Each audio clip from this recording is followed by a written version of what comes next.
kebudayaan adalah identitas kita.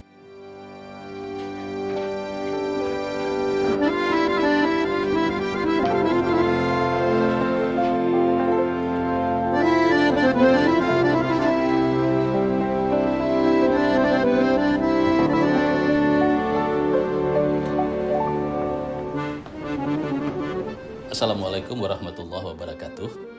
Nama saya Raja Malik bin Raja Hamzah. Saya lahir dan besar di Pulau Penyengat, penduduk Pulau Penyengat lah. Sekarang saya mengetuai satu lembaga namanya Yayasan Kebudayaan Indra Sakti Pulau Penyengat.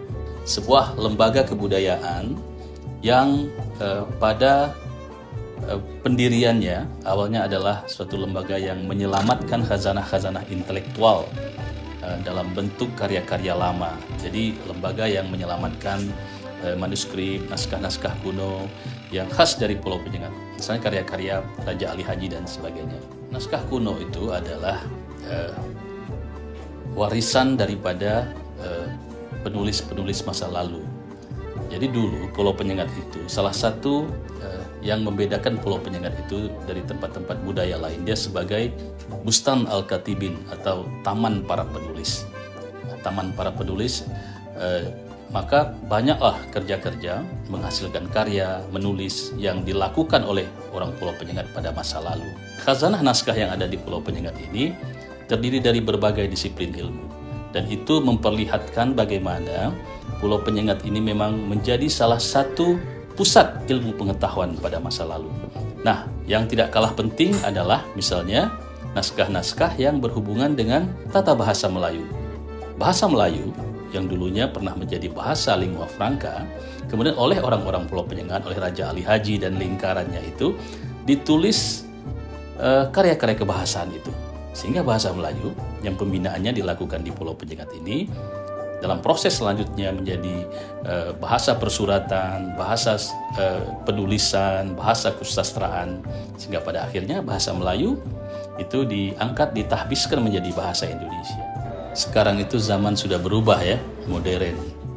Generasi baru itu dengan cara hidupnya mereka sendiri. Mungkin sekarang itu dianggap tidak penting, tetapi nanti dalam proses kehidupan orang akan mencari jati diri, jati sejarah ataupun budayanya. Mungkin 5 tahun terakhir ya, 5 tahun yang lalu itu saya kira banyak yang kemudian mencari bahan-bahan untuk menjadi sumber untuk diajarkan kembali ke anak-anak sekolah. Saya melihat juga sebagai muatan lokal itu ada yang misalnya lembaga-lembaga pendidikan yang mengajarkan Arab Melayu itu sebagai salah satu materi pengajarannya itu ada beberapa.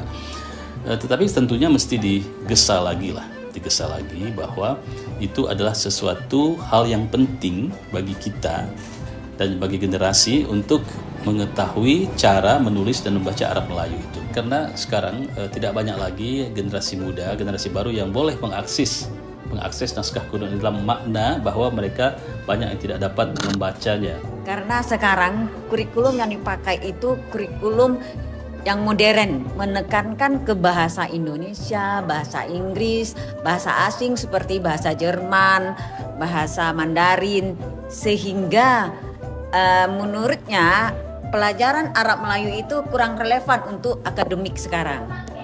Nah itu memprihatinkan sekali kan, kita sebagai satu kawasan kebudayaan Melayu yang Arab Melayu, huruf Arab Melayu atau Arab Gundul atau Jawi itu adalah merupakan satu tradisi yang memang dulu diajarkan oleh orang tua.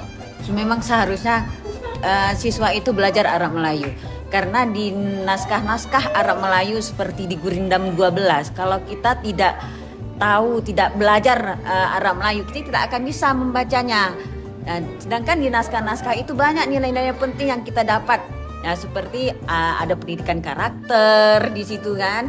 Jadi banyak yang harus kita pelajari dengan kita belajar Arab Melayu.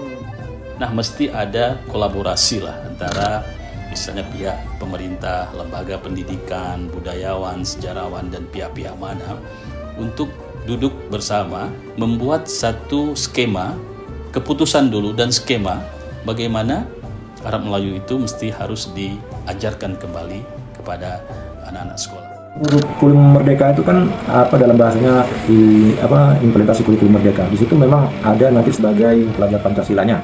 Dan situ akan mengangkat kearifan lokal. Pentingnya belajar Arab Melayu di sekolah itu karena siswa akan dapat belajar nilai-nilai keagamaan, nilai-nilai peradaban Islam yang ada di Kepulauan Riau yang hampir hilang dan hampir semua siswa sudah tidak tahu lagi. Cintailah, kemudian contohilah apa yang sudah diturunkan, sudah dibuat oleh generasi-generasi masa lalu yang begitu hebat itu. Menulis itu adalah satu pekerjaan yang luar biasa yang dicontohkan oleh leluhur kita. Si penulis boleh tidak panjang umur, tetapi karyanya melampaui zaman. Karyanya itu bisa kita akses sampai hari ini. Ilmu pengetahuan yang diturunkan melalui karya-karya tulisan itu sampai hari ini dapat kita akses dan kemudian dapat kita manfaatkan. Begitulah pesan yang kemudian turun-temurun dibuat oleh generasi dari generasi ke generasi, dan sampai hari ini saya pun berpesan seperti itu kepada generasi muda.